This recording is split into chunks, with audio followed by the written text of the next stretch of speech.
बिस्मिल्लाहिर्रहमानिर्रहीम, अस्सलाम वालेकुम, नमस्कार एंड सत श्री अकाल, गुड मॉर्निंग। आज की जो वीडियो है जी, ये बड़ी इंपॉर्टेंट है उन लोगों के लिए जो यहाँ पे यूके में एक तो स्टूडेंट्स वीज़ा पे आए हैं या जो लोग जो हैं वो डिपेंडेंट्स वीज़ा पे आए हैं। देखिए, जो लॉ होता है वो अक्सर जो है आप लोग भी जानते होते हैं या बहुत से वकील और भी डिस्कस करते रहते हैं, इमिग्रेशन के हवाले से न्यूज़ भी चलती रहती हैं।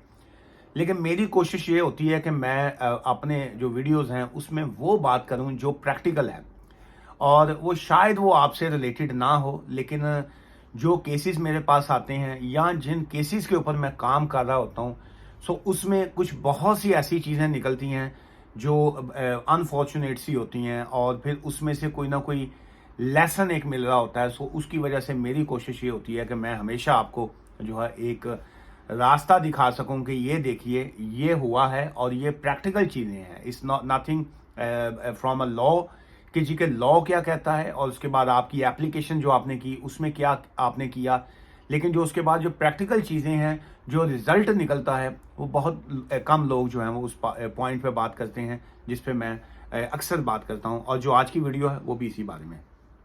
आप आए स्टूडेंट और साथ में आपकी वाइफ आ गई, या आप एज अ जो है डिपेंडेंट आ गए, या जैसे भी एज अ फैमिली यूनिट के तौर पे आ गए। 17 जुलाई को जो है एक लॉ आया जिसमें उन्होंने कहा कि जी के नाउ आफ्टर 17 जुलाई 3 PM के बाद students and their dependents they can not switch into any category, जो है ये एक अनाउंसमेंट जो थी वो आई 17 जुलाई को। जब ये अनाउंसमेंट आई, सेम ऐसे ही मैंने फिर एक वीडियो जो थी आपके सामने बनाई, आपके सामने पेश की।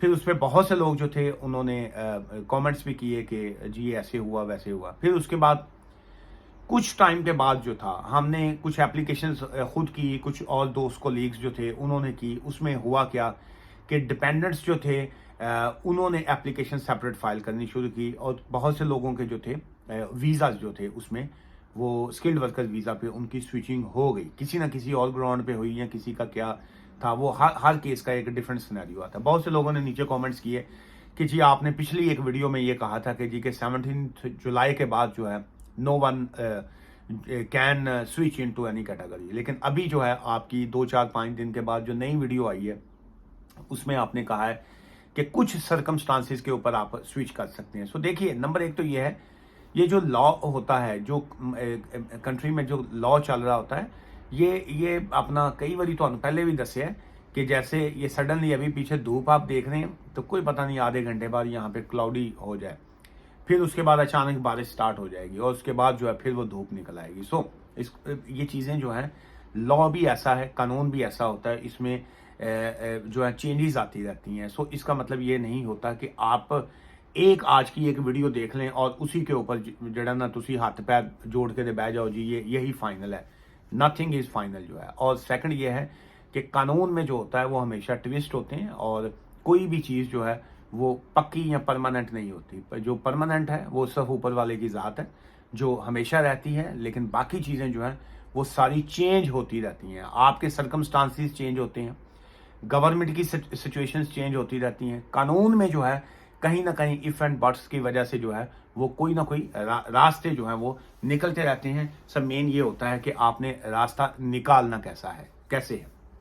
चलिए, क्या स्टूडेंट्स जो है वो स्विच कर सकता है स्किल्ड वर्कर वीजा के ऊपर? Then the clear answer is no, until unless जो है उनकी जो कैश लेटर जब वो मिला था उनको, जिसपे वो स्टूडेंट्स बन के आए थे, जब तक उसकी कंप्लीशन ऑफ डेट जो है वो नहीं होती, जो उसकी डेट ऊपर लिखी हुई है जब तक वो खत्म नहीं होती, स्टूडेंट जो है वो स्किल्ड वर्कर वीजा के ऊपर जो है वो स्विच नहीं हो सकता फिलहाल।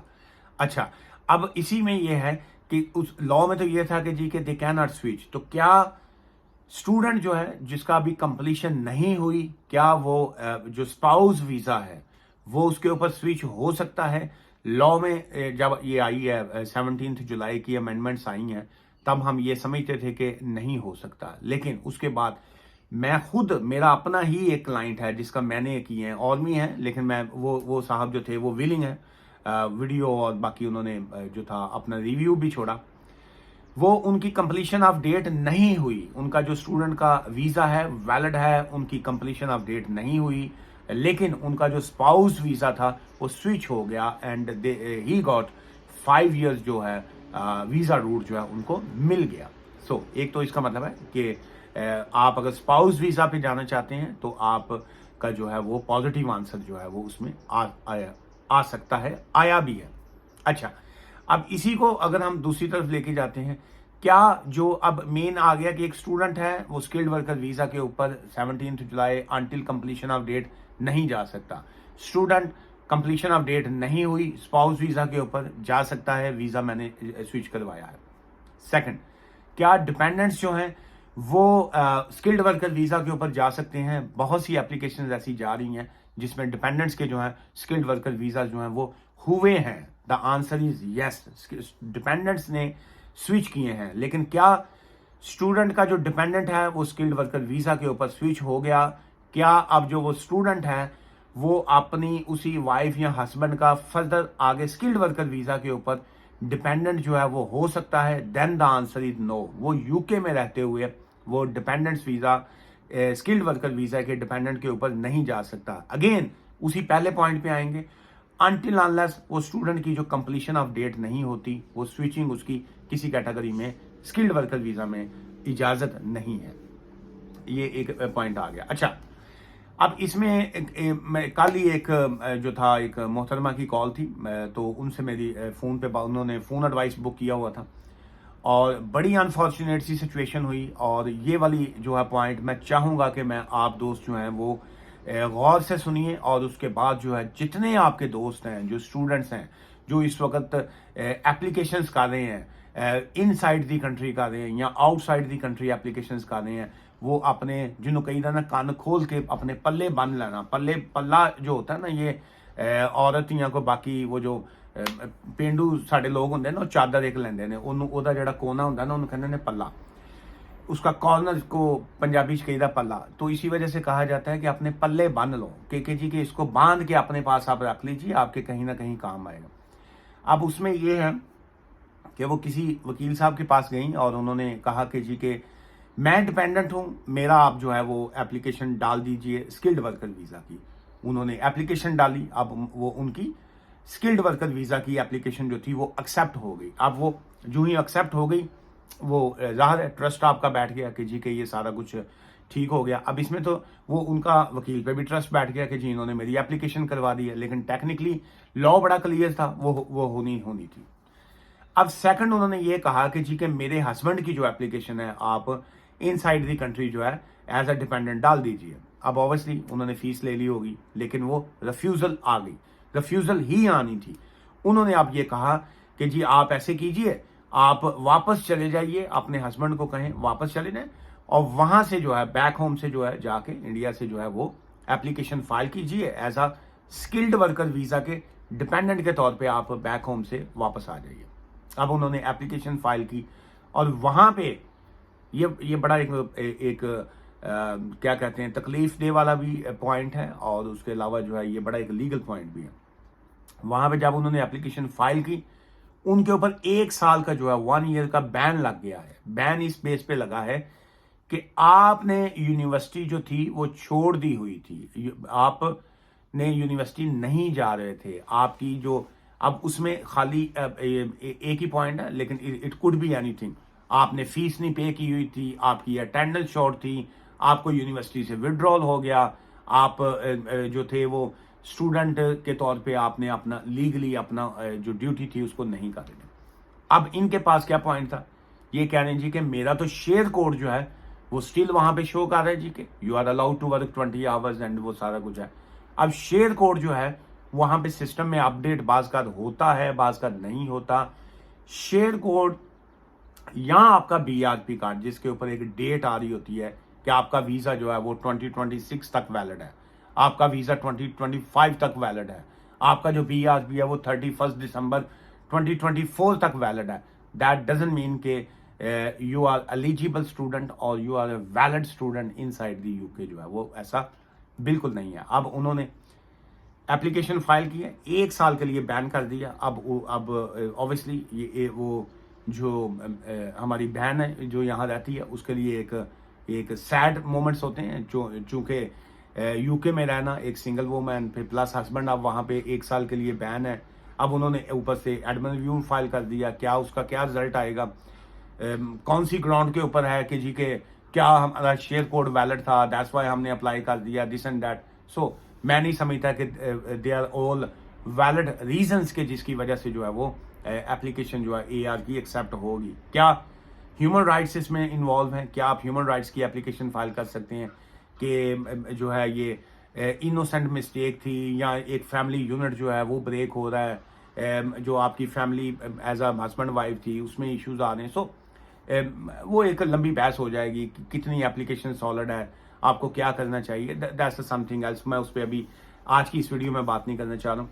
अच्छा, एक तो ये चीज़ आ गई। सेकंड, वीडियो लंबी हो रही है लेकिन मैं चाहूँगा कि इसको मैं क्लोज करूँ। 2 पॉइंट्स और उसमें। एक तो चूँकि जो लोगों के ये इश्यूज हैं, बैक होम गए, 1 साल के लिए बैन हो गया। अच्छा, अब वहाँ पे अगर आपने कोई गलत बयानी कर दी, उनको कोई फॉल्स इन्फॉर्मेशन दे दी, आपने कोई ऐसी कोई चीज़ उनको प्रोड्यूस कर दी जो लीगल नहीं थी, या जिसमें वो गलत बयानी थी, या एक आपने छोटी सी भी एक यस को नो लिख दिया, नो को यस लिख दिया, सिर्फ एक वर्ड जो है वो है ना, एक नुक्ते से महरम से मुजरम बन गए, तो वो वाला काम होता है। तो उसमें यह है कि आपके 10 साल के लिए, 10 ईयर्स के लिए बैन जो है वो हो सकते हैं। सो उसके अलावा जो 10 ईयर्स का यूके बैन है, क्या वो आपके कनाडा, ऑस्ट्रेलिया, न्यूजीलैंड, यूरोपियन जो बाकी कंट्रीज है वहाँ पे अफेक्ट करेगा? बिल्कुल करेगा जी, कि वो कहेंगे आप वहाँ पे बैन है, आप बाकी कंट्रीज में भी आपके लिए मुश्किल आएगी। सो ये जो स्टूडेंट्स हैं, असाइलम सीकर बनते हैं, ये जो स्किल्ड वर्कर वीज़ा अप्लाई कर रहे हैं, या उनके जो डिपेंडेंट्स हैं वो इस तरह के वीज़ाज अप्लाई कर रहे हैं, इनसाइड कंट्री अप्लाई कर रहे हैं या आउटसाइड कंट्री अप्लाई कर रहे हैं, this is not a minor subject. ये एक आप अगर इस तरह की सिचुएशन में हैं, सो मैं ये सुजेस्ट करूंगा, मैं नहीं कह रहा आपको कि मेरे पास आइए, क्योंकि मेरे पास मत चाहे आप आएँ, किसी भी वकील के पास जाएं, लेकिन उसके पास जाएं जो अंडरस्टैंड करता हो कि आपकी सिचुएशन क्या है, लॉ क्या कहता है और इसके कॉन्सिक्वेंसेस क्या होंगे। मुझे तो बाज़ का बड़ा गुस्सा आता है, बल्कि मैं ये बात इसलिए बता रहा हूँ कि मुझसे फ़ोन पे जब आप एडवाइस लेते हैं या फेस टू फेस आके करते हैं, मैं आपको फेस टू फेस ये बात नहीं कह सकता होता, क्योंकि थोड़ा सा लिहाज करना पड़ता है, थोड़ी सी शर्म होती है, हया भी होती है, मैं इसलिए खामोश रहता हूँ। तो आप गारंटी देते हैं कि जी ये हमारा हो जाएगा? भाई मैं क्यों गारंटी दूं? मैं कोई एजेंट हूँ? मैं क्वालिफाइड वकील हूँ, मैं अपना काम करूंगा। मुझसे ये सवाल पूछते हैं, मेरा आगे से मेरा खून खोलन लग पैना, मेरा वस नहीं चलता होंगे, वरना मैं चाह का कप थोड़े मुंह से रोड़ दिया कर। सो ये बहुत बुरी बात होती है कि किसी को कहना जी आप, एक तो आप एडवाइस लेने आ रहे होते हैं, एक आप अपने लीगल इश्यूज डिस्कस कर रहे हैं, एक उल्टा दूसरा। जो प्रॉपर वकील होते हैं वो आपकी बात सुनने के बाद, उसका लीगल पॉइंट्स देखने के बाद सिर्फ और सिर्फ जो है वो एप्लीकेशन आगे गवर्नमेंट को फाइल करते हैं, कोर्ट को फाइल करते हैं, होम ऑफिस को फाइल करते हैं, and then the Home Office decide according to law. इसके अलावा और कोई ऑप्शन नहीं होता। ये जो बाकी लोग हैं, हाँ जी जी ऐसा करेंगे तो आपकी ये हो जाएगी, हम ये करेंगे तो वो हो जाएगा, दे नंबर 1 या वो जेन्युइन लोग नहीं है, या वो एजेंट्स हैं, या वो चीटर हैं, या वो वट एवर दे आर। सो मैं ना उस कैटेगरी का हूँ, ना मुझे इस तरह की चीज़ें जो है वो आती हैं। सो मुझसे मिलना चाहें बारी लॉ एसोसिएट्स, मैं ब्रैडफर्ड में होता हूं जी, ना मिलना चाहें तो आप जो है वो फ़ोन एडवाइस जो है वो ले सकते हैं। इंडिया से हैं आप या पाकिस्तान से हैं, ऑब्वियसली ज़्यादा नेपाल या बाकी लोग जो मेरी ज़ुबान समझते हैं वो रब्ता करते हैं। एक लाइन वो बोल देते हैं, मैं तो जी इंडिया तो हाँ, मैं तो यहाँ पाकिस्तान तो हाँ, फीस किमें दा भाई जितों भी दो, फीस आप अफोर्ड नहीं करते हैं तो बहुत से अदारे हैं जो फ्री एडवाइस भी देते हैं, या जो है वो फ्री एडवाइस देते होंगे वकील। मैं नहीं देता जी, मैं फ़ीस चार्ज करता हूँ। आप किसी भी कंट्री से हैं, फीस पे कीजिए and get a legal advice. दुआ में याद रखिएगा, मेरी आज की किसी बात का किसी ने बुरा लगा हो तो मैं अगेन जाते जाते आपसे हाथ जोड़ के माफ़ी चाहूँगा। तकलीफ सिर्फ इस चीज़ की होती है कि बहुत से हमारे जो स्टूडेंट्स हैं वो बेचारे आते हैं, क्योंकि किसी ज़माने में मैं खुद भी स्टूडेंट आया था इसे 24 ईयर्स पहले। सो मैं उनकी तकलीफ़ को अंडरस्टैंड करता हूँ, लेकिन वहाँ मुझे आप पे दुख इसलिए होता है कि जब आप लोग शॉर्ट रास्ता ढूंढते हैं, आप लोग गलत ट्रैक पे जाते हैं और उसके बाद जो है वो आप जो है वो गलत हाथों में फंस के पैसे पे करके COS लिया होता है। वहाँ पे COS पे भी बहुत फ्रॉड हो रहा है। COS का एक नया मेरे पास एक केस आया है। वो आजकल मीडिया, सोशल मीडिया के ऊपर वो जिस कंपनी ने फ्रॉड किया है, उस जिस लेडी ने फ्रॉड किया है या कुछ और भी उसमें गैंग, काफ़ी बहुत बड़ा एक स्कैंडल है। वो केस जो है वो जिन लोगों के साथ वो हाथ हुआ है, वो केस जो है मेरे पास ही आया जी। उसकी फाइल, काफ़ी मोटी फाइलें हैं, काफ़ी ज़्यादा लोग हैं उस पर जो है वो। कल ही वो मैं अंगेज हुआ हूँ उस केस में। तो मैं वो उन विक्टिम्स की तरफ से हूँ जिन लोगों ने जिनके साथ जो है वो जाली COS जिनको मिला है, और वो बेचारे जो हैं इस वक्त बैन लगवा बैठे हैं। एक तो जाली कॉस उनको मिला, सेकंड उन पे बैन लग गया है। उनका मैं केस नेक्स्ट वीक से जो है उसकी तैयारी करूंगा जी। तो आज की इस वीडियो से इजाजत दीजिएगा। दुआ में याद रखिए। Thank you, take care, bye for now.